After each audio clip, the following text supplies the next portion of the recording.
الحمد للہ رب العالمین والعاقبۃ للمتقین والصلاة والسلام علی اشرف الانبیاء والمرسلین، اما بعد۔ مدینہ طیبہ کی فضیلت کے حوالے سے احادیث آپ سماعت فرما رہے ہیں۔ باب ہے من رغب عن المدینہ، جو شخص مدینہ سے نفرت کرے۔ عن ابی ہریرہ رضی اللہ عنہ قال، سیدنا ابو ہریرہ رضی اللہ تعالیٰ عنہ سے مروی ہے، بیان کرتے ہیں کہ میں نے رسول اللہ صلی اللہ علیہ وسلم کو یہ فرماتے ہوئے سنا، یترکون المدینۃ علی خیر ما کانت لا یغشاها الا العواف یرید عوافی السباع والطیر۔ رسول اللہ صلی اللہ علیہ وسلم نے فرمایا کہ ایک زمانہ آئے گا لوگ مدینہ کو بہت اچھی حالت میں چھوڑ دیں گے اور وہاں سوائے ایوافی یعنی پرندوں اور خوراک کے طالب درندوں کے کوئی اور نہ رہے گا۔ وآخر من یحشر راعیان من مزینہ یریدان المدینہ، آخر میں قبیلہ مزینہ کے دو چرواہے وہ مدینہ آئیں گے، ینعقان بغنمہما فیجدانہا وحوشا، وہ اپنی بکریوں کو ہاں کر لے جائیں گے، وہ مدینہ کو وحشی جانوروں سے بھرا ہوا پائیں گے، حتی اذا بلغ ثنیۃ الوداع، جب وہ ثنیۃ الوداع پہنچیں گے، خر علی وجوہہما، تو وہ اپنے منہ کے بل گر جائیں گے۔ ہر عروج کو ایک نہ ایک دن زوال ہے، کل شیء ہالک الا وجہہ۔ اللہ تعالیٰ فرماتے ہیں کہ اللہ کی ذات کے علاوہ ہر چیز ہلاک ہو جانے والی ہے۔ کل من علیہا فان، اس زمین پر جو کچھ ہے ہر چیز ایک نہ ایک دن فنا ہونے والی ہے۔ وَيَبْقَى وَجْهُ رَبِّكَ ذُو الْجَلَالِ وَالْإِكْرَامِ، اگر باقی رہے گی تو صرف رب رحمان کی ذات باقی رہے گی۔ لہذا آج آپ کو جو اس مبارک اور پاکیزہ شہر کے اندر رونقیں نظر آتی ہیں، ایک وقت آئے گا قیامت کے نزدیک کہ مدینہ طیبہ بھی ویران ہو جائے گا اور یہاں درندوں کی حکومت ہوگی، ہر طرف وحشی جانور وہ گھوم رہے ہوں گے۔ پیچھے آپ نے پڑھا تھا کہ بیت اللہ کی تو ایک پتلی ٹانگوں والا آ کے اینٹ سے اینٹ بجا دے گا، وہ بیت اللہ کو گرا دے گا۔ تو یہ اللہ تعالیٰ کا نظام ہے، ہر عروج کو ایک نہ ایک دن زوال ہے۔ رسول اللہ صلی اللہ علیہ وسلم کی اونٹنی تھی نا، اس کے بارے میں معروف تھا کہ اس کو کوئی ہرا نہیں سکتا، شکست نہیں دے سکتا۔ ایک عرابی ہے، آ کہنے لگا جی میرے ساتھ دوڑ لگا لیں، ٹھیک ہے جی لگا لیں۔ اس نے دوڑ لگائی، وہ جیت گیا۔ صحابہ بڑے پریشان ہوئے کہ یہ کیا ہوا، رسول اللہ صلی اللہ علیہ وسلم کی اونٹنی تو کبھی پیچھے ہی نہیں رہی۔ آپ نے فرمایا پریشان نہ ہو، ہر عروج کو ایک نہ ایک دن زوال ہے۔ اب دیکھیے انسان اپنے آپ کو کتنا بڑا فنکار سمجھتا ہے، شاہکار سمجھتا ہے، اور وہ اپنے آپ کو پتہ نہیں کیا سمجھتا ہے کہ میں کیا ہوں۔ وہ یوں ہواؤں میں بازو لہرا کے کہتا ہے وی آر دا پاور، ہم طاقت ہیں، پاور ہیں، ہمیں کوئی ہرا کے دکھائے۔ اور ایک وقت ایسا آتا ہے کہ وہ سانس لینے کے لیے بھی محتاج ہوتا ہے، وہ واش روم تک جانے کا محتاج ہے، وہ پانی پینے تک کا محتاج ہے، وہ خوراک کے اندر محتاج ہے کہ جو ڈاکٹر نے کہا ہے وہی کھانا ہے، اگر اس کے علاوہ کچھ کھایا تو جان کا خطرہ ہے۔ یہ اللہ تعالیٰ اپنے مناظر دکھاتا ہے کہ ہر چیز کو ایک نہ ایک دن زوال ہے۔ عقل مند انسان وہ ہے جو پہلے سے ہی اپنے آپ کو سنبھال لے، جو یہ بات سمجھ آئے کہ اس ذات کے اوپر میرا کنٹرول کچھ نہیں ہے۔ اس ذات پر اگر قدرت کسی کو ہے، اس وجود کے اوپر اگر کسی کا کنٹرول ہے تو وہ صرف اللہ رب العالمین کی ذات ہے، جس نے اس مشینری کو پیدا کیا ہے، جو اس مشینری کو چلا رہا ہے۔ اچھا بھلا چلتا انسان، لوگوں کے ساتھ باتیں کرتا اور دوسروں کی بولتی بند کروا دینے والا، اور ایک ہی مجلس کے اندر کتنے لوگوں کو وہ ہرا دینے والا، شکست دینے والا، اپنی گفتگو میں، گفتار میں وہ کسی کے کنٹرول میں نہ آئے، اللہ دوا کا تھوڑا سا سٹیئرنگ موڑ دیتا ہے، مینٹل ہاسپٹل میں چلا جاتا ہے۔ انسانوں کی طرح انسان، دو آنکھیں ہیں، دو کان بھی ہیں، دل بھی ہے، گردے بھی ہیں، اللہ تعالیٰ نے پورا وجود بخشا ہے ماشاءاللہ، لیکن دماغ کا تھوڑا سا سٹیئرنگ رب العالمین نے پھیر دیا، فارغ، چلتی پھرتی ایک لاش ہے زمین کے اوپر، ایک بوجھ، نہ کسی کو، ہمارے پنجابی میں کہتے ہیں نہ تھی دے کام نہ بہت دے کام۔ اس لیے انسان کو اللہ سے ڈرنا چاہیے، عاجزی، انکساری، تواضع، یہ ایک مسلمان کی زندگی کا لازمی حصہ ہونا چاہیے کہ اس کے بغیر اس کی زندگی کی سانسیں نہ چل سکیں۔ یہ سمجھے کہ میرا رب جب چاہے، وما تشاءون الا ان یشاء اللہ، وہ جو چاہے کر دے، میرا اس میں کوئی اختیار نہیں۔ وہ مجھے سوئے ہوئے کو اٹھنے کی توفیق نہ دے، یہ اس کی مرضی ہے۔ وہ مجھے گھر کے بالکل سامنے مسجد ہے، وہاں پہ بھی سجدہ کرنے کی توفیق نہ ملے، میں دوسرے ملک سے آ کے جنازے کے لیے بھی پہنچ جاؤں، لیکن اپنے گھر کی مسجد کے باہر، اپنے گھر کے باہر جو مسجد ہے وہاں تک بھی میرے پاؤں نہ اٹھیں، یہ اس کی مرضی ہے۔ وہ چاہے تو دوسرے محلہ سے اٹھ کے مسجد میں نماز پڑھنے کے لیے آ جائے، وہ رب توفیق دے دیتا ہے۔ وہ چاہے تو مسجد میں بیٹھا ہوا آدمی اذان سن کے باہر نکل جاتا ہے، اسے سجدہ کرنے کی توفیق نہیں ہوتی۔ یہ میرے مالک کی مرضی ہے، اس رب رحمان کی توفیق ہے۔ یہ توفیق بندگی وہی عطا کرتا ہے۔ رسول اللہ صلی اللہ علیہ وسلم کے بارے میں آپ نے پیچھے پڑھا تھا کہ جب فتح مکہ کے موقع پر آپ صلی اللہ علیہ وسلم مکہ میں داخل ہو رہے ہیں، کس قدر عاجزی اور انکساری کے ساتھ، اور آپ کیا فرما رہے ہیں کہ جتنے لشکروں سے ہم نے اب تک جنگیں کی ہیں، کفار کے جتنے جتھوں کو شکست ہوئی ہے، وہ شکست ہمارا کوئی کمال نہیں ہے، اس رب رحمان نے ہی سب کو شکست دی، اس نے سب کو اندھے منہ گرایا ہے، اس نے سب کو مارا ہے، ہمارا کوئی کمال نہیں۔ اس لیے انسان کو عاجزی اختیار کرنی چاہیے۔ مدینہ طیبہ جیسا شہر، مبارک شہر، پاکیزہ شہر، رونقوں سے بھرپور شہر، یہ ایک دن کھنڈرات میں تبدیل ہو جائے گا، تو میری اور آپ کی کیا اوقات ہے؟ آپ قوم عاد کے بارے میں ذرا پڑھ کے دیکھیے، نیٹ کے اوپر سرچ کر کے دیکھیں قوم عاد کے بارے میں۔ ان کی جو کھوپڑی ہے نا، وہ ہمارے وجود کے برابر ہے۔ ممکن ہے کہ آپ میں سے کسی نے دیکھی ہو قوم عاد، گوگل کے اوپر سرچ کریں گے نا، وہ تصویریں نکال کے دکھائے گا، بندے کھڑے ہیں کھوپڑی کے برابر، ہمارا وجود ان کی کھوپڑی کے برابر، اتنے بڑے بڑے قد کے، ارم ذات العماد، بڑے بڑے قد والے تھے، التی لم یخلق مثلها فی البلاد، ان جیسے دوبارہ اللہ نے پیدا بھی نہیں کی۔ اللہ تعالیٰ کیا فرماتے ہیں کہ ہم نے تو ان کو نہیں چھوڑا، اتنا بڑا بڑا وجود رکھنے والے، تمہاری حیثیت اور تمہاری اوقات کیا ہے؟ کس چیز کے اوپر اکڑتے ہو؟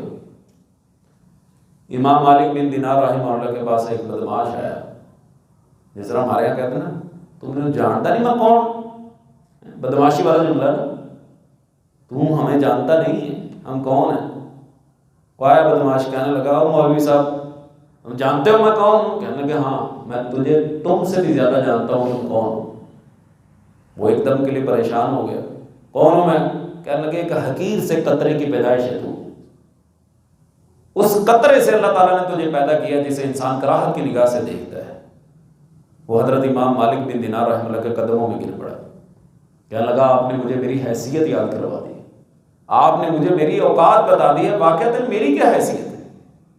مجھے اللہ تعالیٰ نے پیدا کس چیز کے ذریعے کیا اور میں اکڑتا کس چیز کے اوپر ہوں؟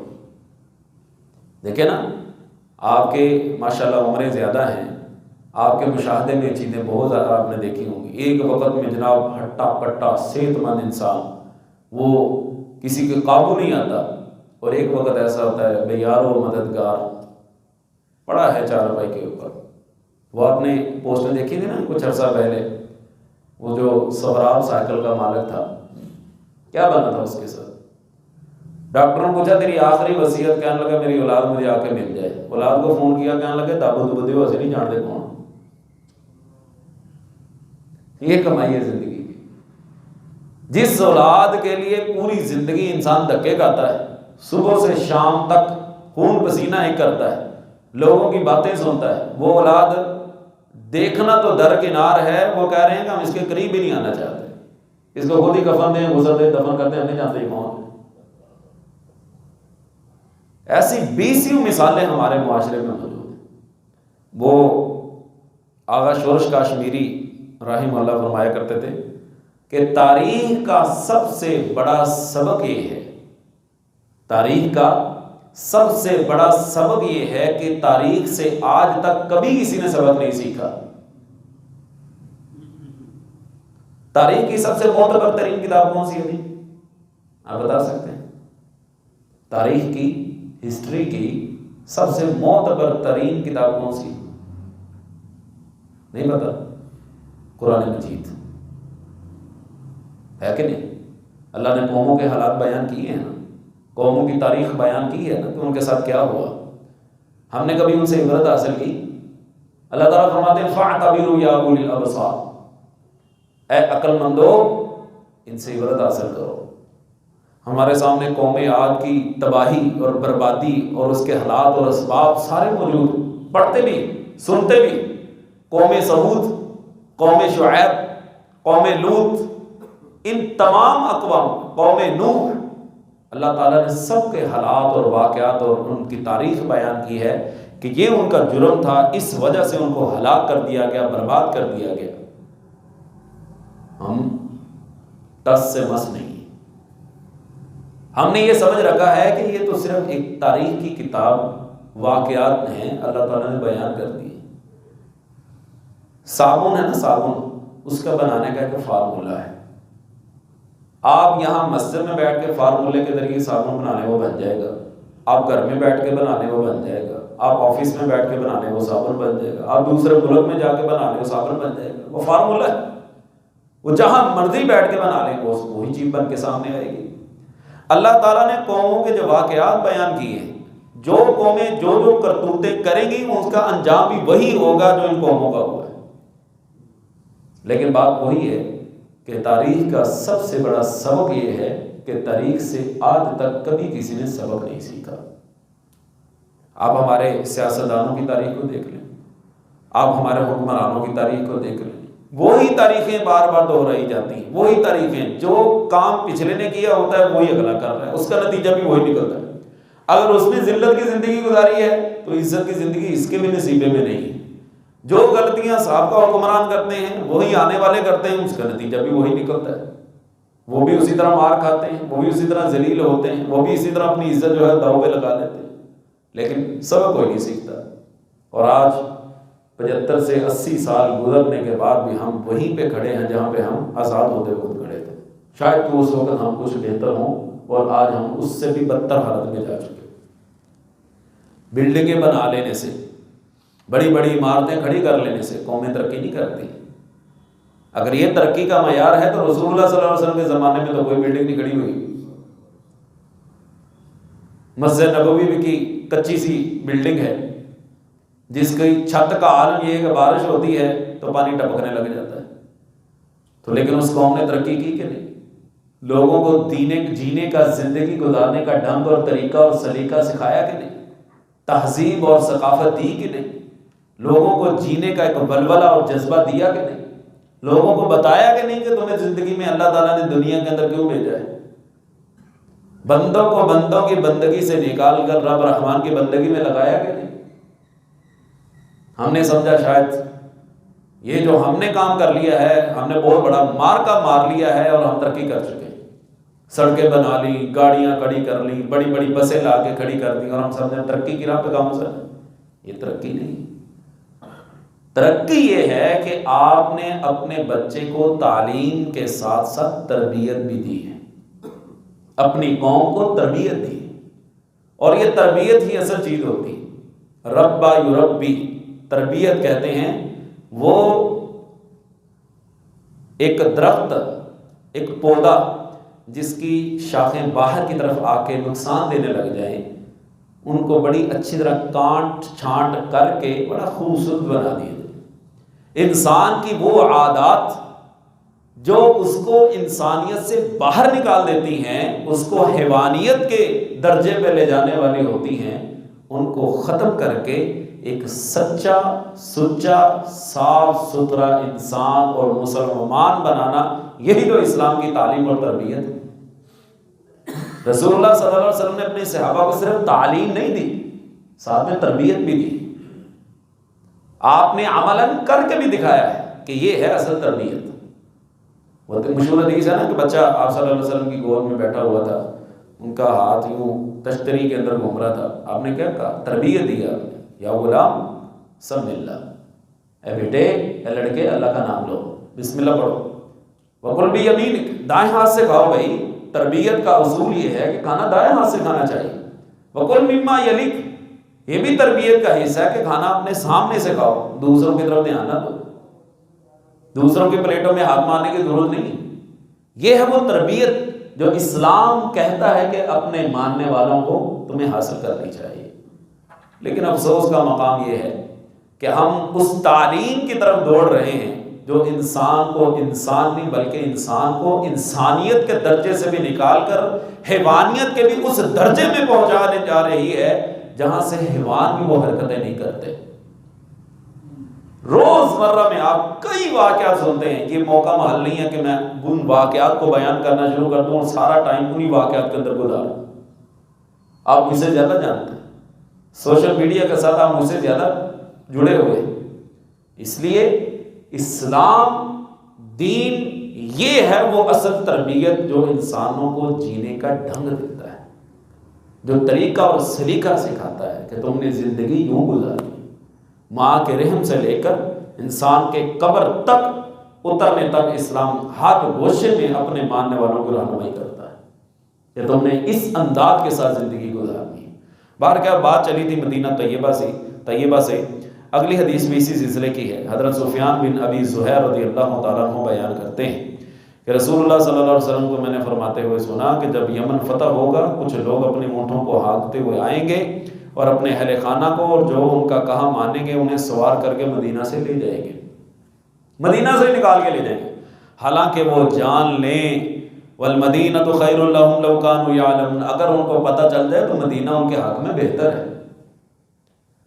وتفتح الشام، شام کا علاقہ بھی فتح ہو جائے گا، فیأتی قوم یبسون فیتحملون باہلیہم ومن اطاعہم، وہ بھی ایک جماعت آئے گی اپنے اونٹوں کو ہانکتے ہوئے اپنے اہل ویال کو اور لوگ جو ان کا کہا مانیں گے ان کو لے جائیں گے۔ والمدینۃ خیر لہم لو کانوا یعلمون، اگر ان کو پتہ چل جائے تو مدینہ ان کے حق میں بہتر ہے۔